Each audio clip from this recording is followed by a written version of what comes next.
Assalamualaikum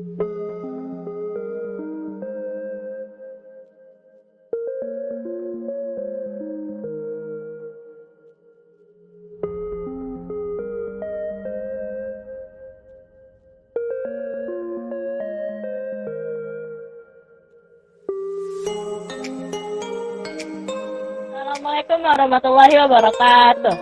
Waalaikumsalam warahmatullahi wabarakatuh.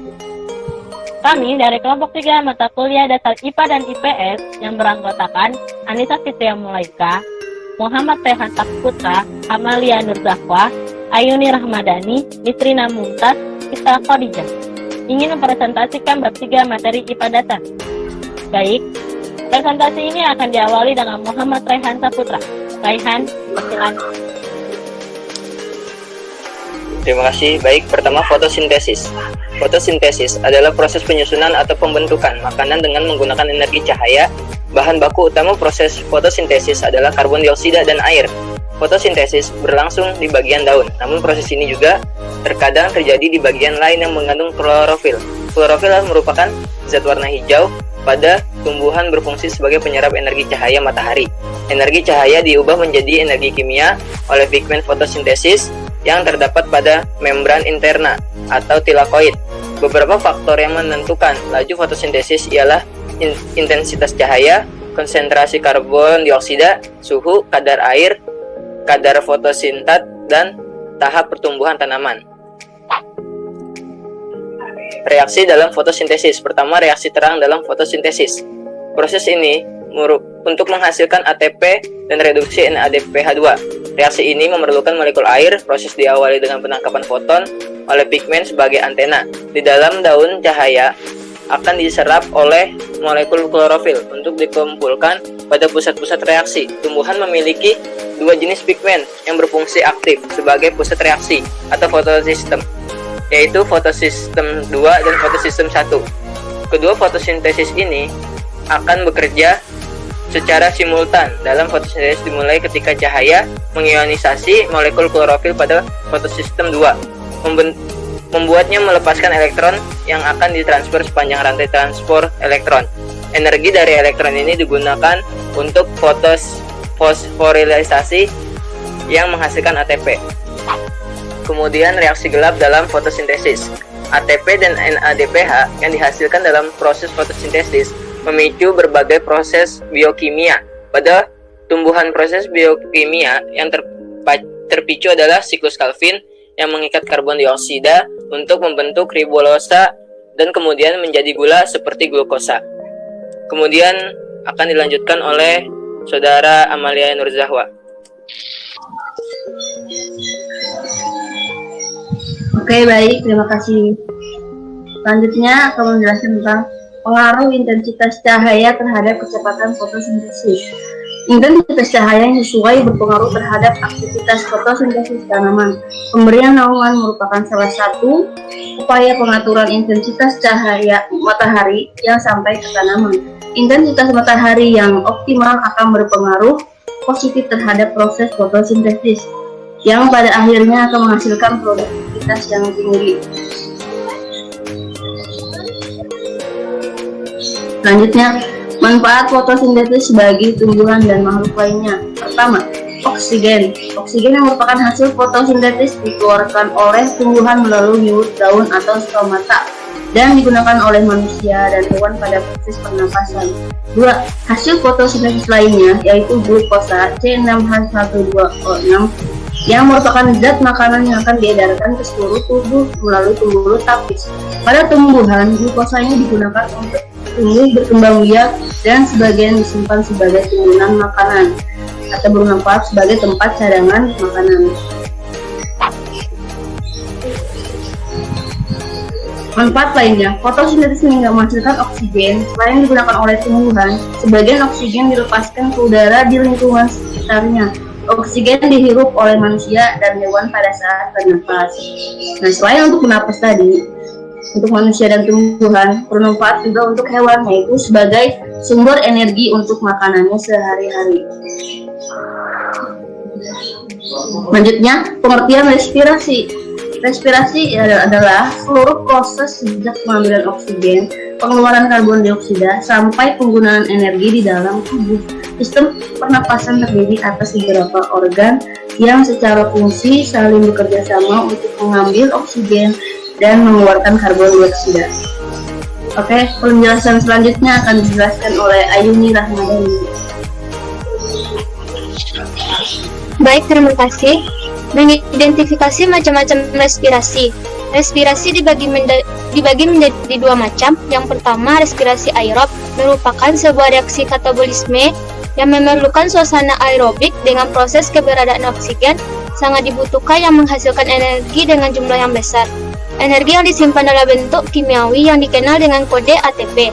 Energi ATP digunakan oleh sel dalam tubuh makhluk hidup untuk menunjang pertumbuhan gerak, transportasi, reproduksi, dan kegiatan yang lainnya.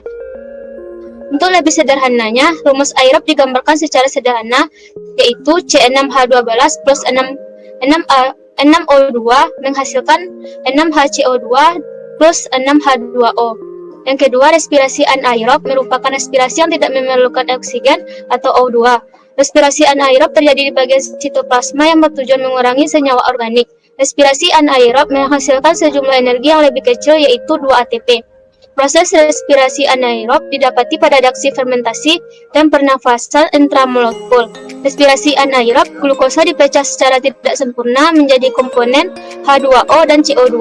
Di respirasi anaerob, hidrogen bergabung bersama sejumlah komponen, yaitu asam pirufat, asetaldehida yang selanjutnya membentuk asam laktat dan etanol.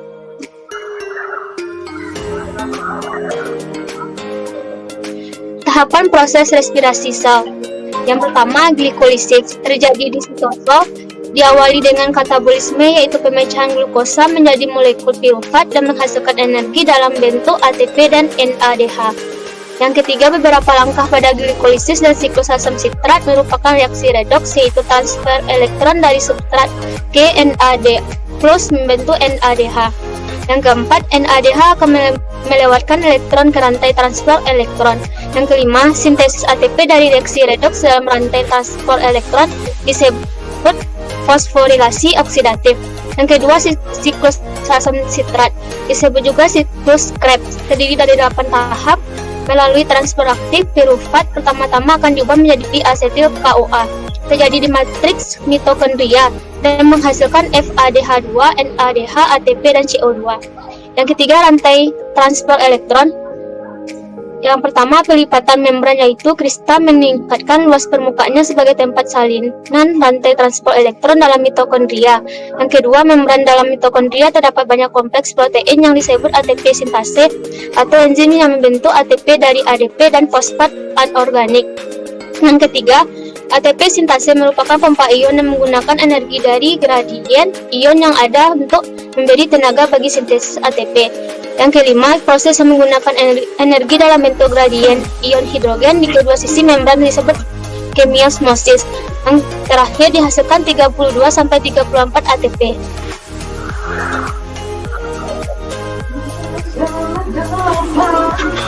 Proses glikolisis merupakan proses pemecahan molekul C6 atau glukosa yang menjadi senyawa asam pirufat atau dikenal dengan rumus kimia C3.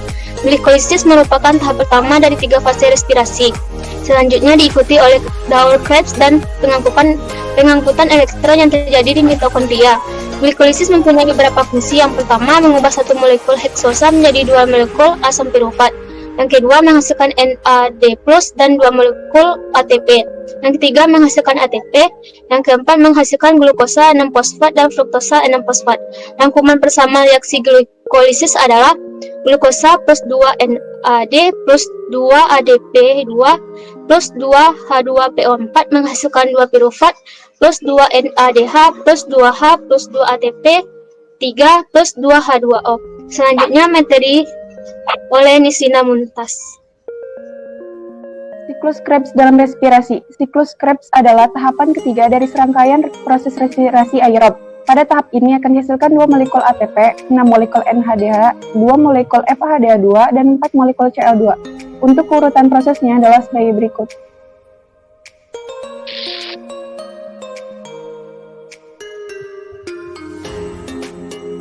Mekanisme transport elektron. Proses dan tahapan transfer atau transfer elektron. Transfer elektron atau transport elektron merupakan proses produksi ATP atau energi dari NADH dan FADH2 yang dihasilkan dalam glikolisis, dekarboksilasi oksidatif, dan siklus Krebs. Transfer elektron terjadi di membran dalam mitokondria yang dibantu oleh kelompok-kelompok protein yang terdapat pada membran tersebut. Energi yang diperlukan untuk aktivitas setiap sel tubuh tersimpan dalam bentuk ATP yang dihasilkan melalui respirasi aerob maupun respirasi anaerob. Respirasi aerob merupakan proses pemecahan glukosa menghasilkan energi dengan adanya oksigen yang akan menghasilkan sisa air dan karbon dioksida. Sedangkan respirasi anaerob merupakan pemecahan glukosa menghasilkan energi tanpa adanya oksigen dengan hasil akhir berupa asam laktat dan alkohol. Manfaat respirasi bagi makhluk hidup. Salah satu manfaat respirasi pada makhluk hidup adalah pada tumbuhan. Tumbuhan memiliki ciri makhluk hidup sebagai proses kehidupan yaitu bernapas atau disebut respirasi. Respirasi yaitu proses masuknya oksigen dan keluarnya karbon dioksida sebagai hasil proses respirasi.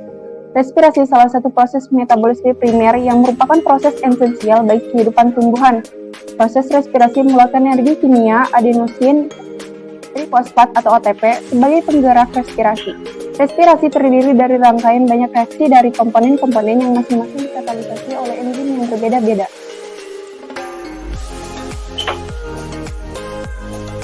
Oke, selanjutnya akan dijelaskan Gita Nurfaliza. Percobaan tentang proses fisiologi pada tumbuhan. Metode penelitiannya, rancangan penelitian ini menggunakan rancangan acak lengkap atau biasa disingkat dengan RAL. Untuk memperoleh data hasil pengamatan, dianalisis dengan menggunakan analisis of variance atau ANOVA.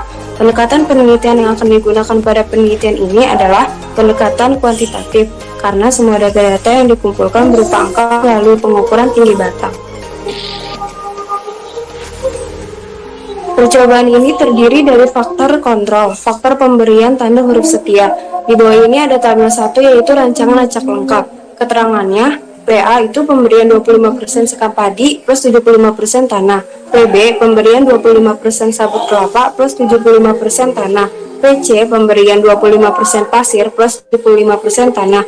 PD pemberian 25% serbuk gergaji plus 75% tanah. PE pemberian tanah kontrol 100%. Hasilnya, dalam penelitian ini digunakan 90 benih okra sebagai sampel penelitian yang didapatkan dari hasil pengaruh media tanam terhadap benih okra. Dalam penelitian ini diuji pertumbuhannya yang diukur dari kriteria tinggi batang. Adapun yang akan menjadi objek dalam penelitian berupa media tanam yang akan digunakan yaitu sekam padi, sabut kelapa, pasir, serbuk gergaji, dan tanah.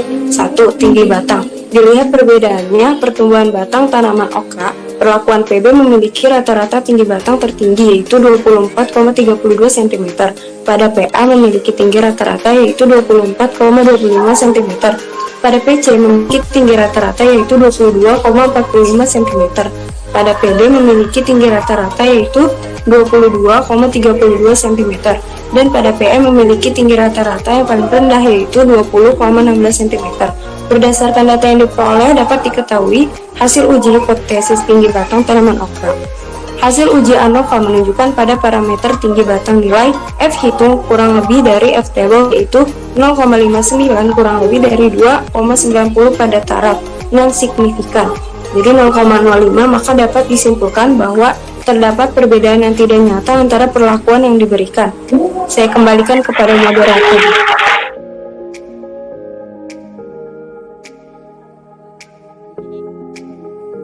Hanya ini yang bisa kami sampaikan.